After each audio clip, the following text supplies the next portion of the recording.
course, time now for Unscrewed with Jason Bryant, wine tastings in the Kiwi studio. The only way to finish off your Friday morning. Absolutely. Yeah. Absolutely. And it feels like it's Groundhog Day for me. Last week I was so exhausted from the big sleep out, even though it doesn't look like we were kind of tired and homeless on the photos on the internet. I think you were still buzzing. Adrenaline was last Friday this morning. week I feel exactly the same, possibly a bit worse, because sick kids. One thing to the other. Kids. Yeah. Yeah, so it's... little petri dishes. Oh, they are. They just bring everything home for you. Yeah. And so the works, anyway. Nothing for it but to open up a bottle of wine, really. Exactly. And being that it feels like it's rained for the last 100 days, and I'm almost tempted to start chopping down trees and building an ark. Yeah. Albeit that we're kind of elevated in where we live.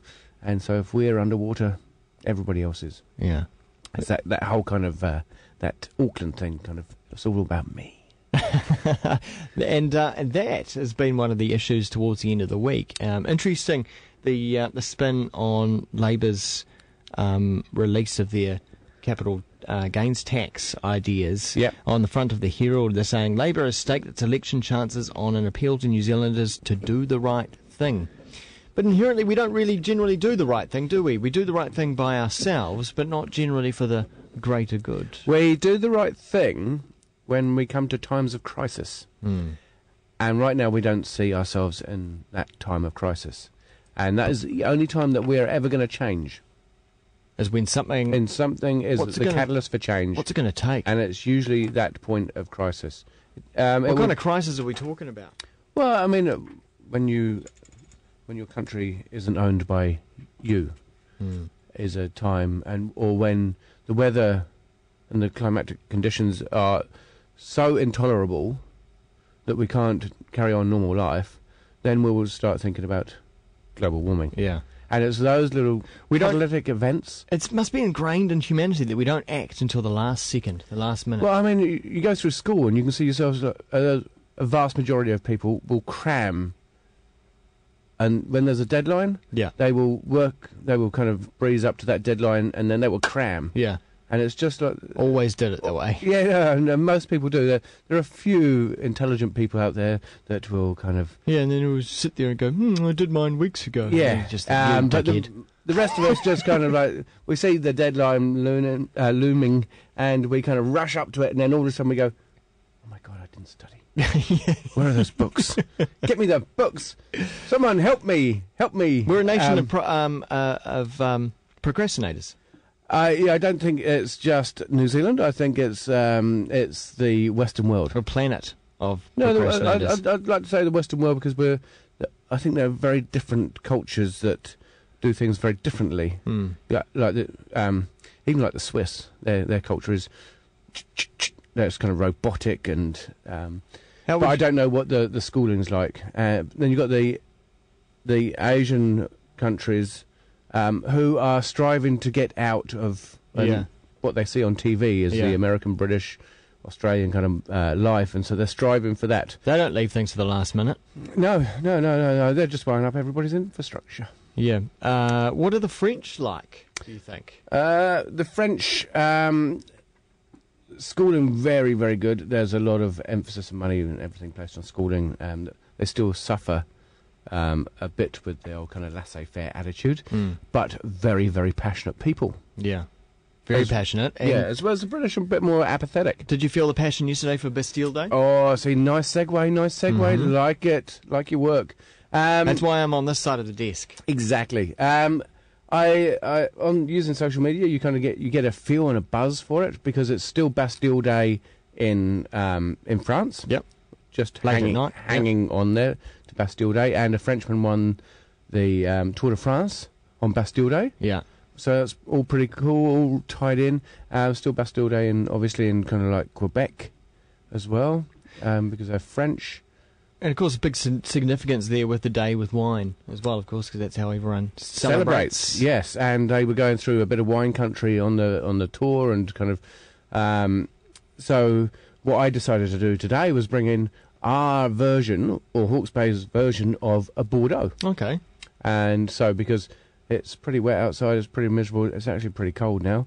And so I thought a nice kind of hearty red that you sit by the fire with your stew or your venison or something like that. And what is it? And it's... But I don't think we've done too many of these. Mission Estate Winery, Jewelstone, 2009, Hawke's Bay, Cabernet Merlot. And it's got a bit of Cabernet Franc, predominantly Cabernet Sauvignon, and then 40% Merlot and 7% Cabernet Franc. And it's from the Gimlet Gravels, from one of the oldest wineries in New Zealand. Yeah. And there was How old? We're talking in the 1800s. Oh. So, yeah, old. And there's this guy... They saw the market niche, didn't they? Well, they were Way back missionaries, then. see? So they were making wine, just like the monks and stuff used to make wine. Like, here's a drink and here's the Bible. Well, they do go hand in hand. So they used to own... I all thought the Bible and a stick went hand in hand. That's a different religion. See, and cork. No, oh yeah, old school. See, old school. Not exactly unscrewed, is it? Well, I've unscrewed it with my corkscrew. Oh yeah, one sense. Yeah. Tell us about so Cabernet Merlot, and you said that relates to Bordeaux. Yeah, because that's the Bordeaux blend. So Cabernet dominant is on the left bank, and Merlot dominant is on the right bank, because it's separated by the Gironde River. And Right. so, and that's how they do it. The appellation stipulates that you've got to have X amount of Cabernet Sauvignon if you're on the right bank, Yeah. and X amount of Cabernet Merlot if you're on the left bank. Right. And so you get two different styles. But they also do white wine there as well. And so it's a very... Like, Bordeaux is one of the most expensive wines in the world. Yeah. Like $12,000, $15 a case. Mm. And of course, we can't call anything here Bordeaux. No, we would call it a Bordeaux blend. Can we use the word Bordeaux? We can... in marketing, yeah. We can use a Bordeaux blend. That segues actually onto the other big topic, as far as I'm concerned, of the week, where DB have with Radler. been able to retain Radler, the copyright on Radler. It's a copyright, no, what is it? Trademark. Trademark Yeah. on Radler. But Radler is actually a style of beer. Yeah, in it's Europe. shandy. Yeah. So, It's lemonade, yeah. in effect. And it's made the New York Times, and it's made a lot of papers globally, because it has a lot of implications for a lot of brands and styles. So, so basically, the literal translation for Radler in German is cyclist. So the Green Man chose, because they weren't allowed to use it because of the ineffectual trademark laws that we've got right now, had to then rebrand and call their beer the Cyclist. But it now has implications for anyone else who wants to claim trademark over other types. I don't know, Pilsner, who knows, Lager. I'm going to trademark Tuesday. Anybody uses Tuesday? I'm gonna Come down hard on them. hard. Send them Might a- even take Tuesday out of the week. Yeah, Yeah, it's yours. It's You mine. own it. Yep, Cease and desist. exactly. Living on Tuesdays. But I want to. One of the things about this is also going to tie in loosely with our kind of conversation, is that there's a guy in London who's got a very large Kiwi audience, and he's started telling people about Kiwi FM. Oh, cool. And so I'm going to give him a big shout out, Mike Matthews, Yeah. and he runs a wine blog also, magicnewbiewine.com, and he has lots of Kiwis there, and he has a big circle of Kiwis, and so I thought I'd give him a big shout out, so get all the Kiwi FM listeners in London kind of into one space, and say thank you very much for listening. Lovely. So anyway, the Jewel in the Crown, Jewelstone, their premium label from Gimlet Gravels, 2009, pretty good vintage. Gosh, really, really complex, right? Really deep. Deep, it is deep. Got your Broody. got your nose right in there into the earth, haven't you? Do you know that there is quite a lot of earthy bramble, pencil, and then you get that black brie, that Pepper. yeah, there's pepper, and also there's a kind of sweetness of the fruit there as well. But it's really that almost dried meat as well.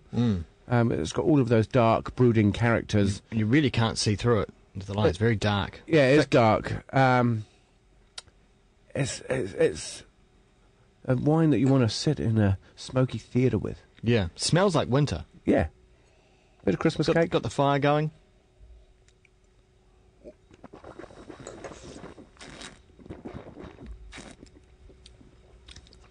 She's young. Is she? She's very young. She's really tight. Got grippy tannin. She's not all the way there yet. What would you expect it to That's going to develop quite mellow nicely, out right? a bit? That's going to mellow out. Some of that tannin and grip is going to fade away, and it's all going to kind of meld into one. Because at the moment it's slightly disjointed, but that's its youth. It's slightly angular, but you do get that primary fruit of kind of black, either cherry, kind of plum, blackberry. It's all the black fruits, and then you get a bit of sweetness there, and then you get this kind of grip all around your palate. And so at the moment you've got a slight conflict going on. Yeah, it just feels that it's slightly angular, and but that will all over the next. I mean, this will go 10 years plus. Really? Yeah, it will all start to sit back and just kind of become harmonious. What's your price point at the moment? I think it's about $40. Okay. So it's not a midweeker, and it's definitely a kind of celebratory. If you're celebrating midwinter Christmas, yep, something like that, or I know that's probably gone for a lot of people, but it feels like midwinter now for me. Yeah. Then this is an ideal wine. Okay, nice. That was the Mission Estate. Yep. Jewelstone. 2009 Cabernet Merlot. Yep. And I'm going 90 points on it. Nice. Yeah. Okay. It's only going to get better. It is. Jason Bryant is over at unscrewed.co.nz. Thanks, Jason. Pleasure.